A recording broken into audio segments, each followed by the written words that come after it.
On est le groupe Synapson et ce soir on fête la sortie de notre 6e album qui s'appelle Blue Jean. Ce qu'on a voulu apporter de nouveau dans cet album, c'est à peu près tout. On a voulu aller vers de nouveaux horizons, musicalement, faire de nouvelles rencontres, ce qui est un peu le but, le leitmotiv un peu de Synapson aussi. Rencontrer de nouvelles personnes, de nouveaux artistes, apprendre d'eux, s'inspirer d'eux. C'est ça qui garde Synapson un peu dans cette motivation, vouloir toujours créer. Take your time when you get in my head. I'm without you. You make me wait, I couldn't stay. But this ain't right, don't matter what changes. Les featuring, en fait, on a fait 2 sessions d'enregistrement, une à Londres et une à Paris. À Londres, on a eu la chance d'enregistrer un titre avec Just Jack, c'est un artiste qu'on écoutait avec Alex il y a 15 ans, avec son album Overtone qui avait cartonné à l'époque. Clou, c'était une artiste coup de cœur d'Alex qui nous a proposé. Nick Hanson qui nous suivra aussi sur la tournée. Ça, on a fait une première session studio pour le titre Colors, qui était le 2e morceau qu'on a dévoilé de cet album. Et la session s'est tellement bien passée qu'on lui a proposé de nous accompagner en tournée.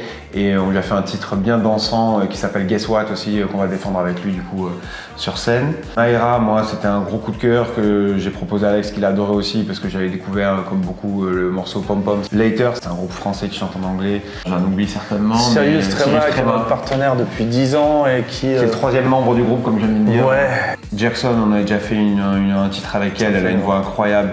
Bita Sayan, qui est un ami aussi, qui prête sa voix au dernier morceau de l'album, qui s'appelle Together. Le morceau Stay avec Drose, wow, quelques Drose, ouais, génial.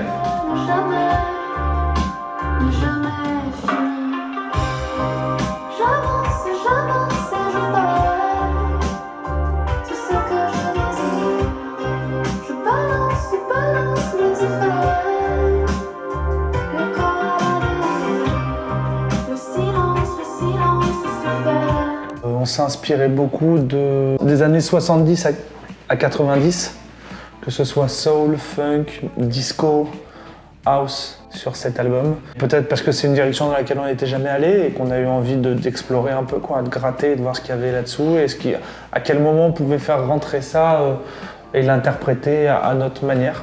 Et ça s'est fait très naturellement finalement.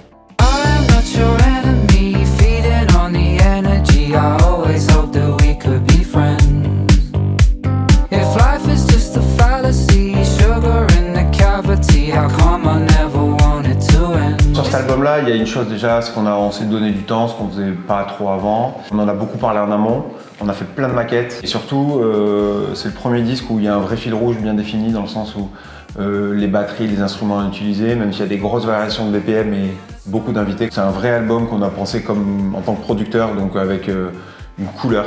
Et ça, je pense, c'est la vraie nouveauté sur cet album. Voilà.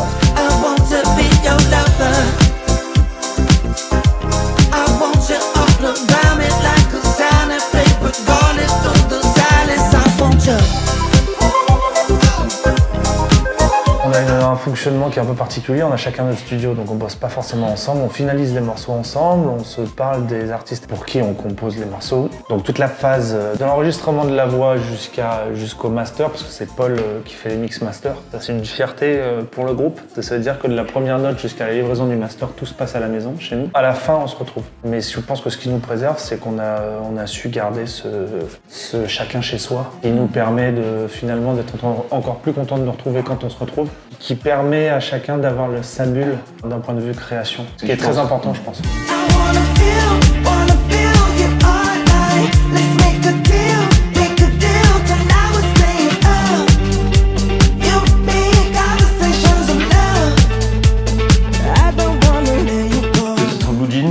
C'est parce que là, on a vraiment pensé l'album en amont et on a essayé d'utiliser des batteries acoustiques, les pianos électriques d'Alex qu'il a à son studio, type Rhodes, Wurlitzer, etc. Il y en a beaucoup dans l'album.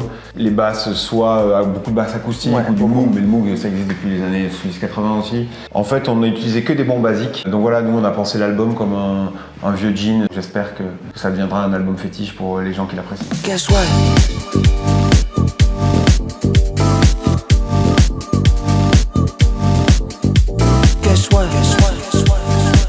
On s'est rendu compte d'un truc, c'est qu'on fait partie de ces groupes où on est un souvenir pour les gens, pour certains, dans le sens où j'ai écouté ça, je venais d'avoir mon bac, j'ai écouté ça, j'étais en 3e année, mon père écoutait ça quand il... Voilà, on est un peu marqueur de temps dans la vie de gens qui nous écoutent. Alors, en tout cas, c'est une réussite pour nous, ça nous touche beaucoup.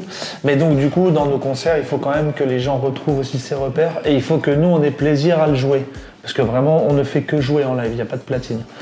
Donc pour qu'on ait envie de les jouer et que les gens retrouvent aussi leurs repères, il faut qu'on réinterprète ces morceaux-là.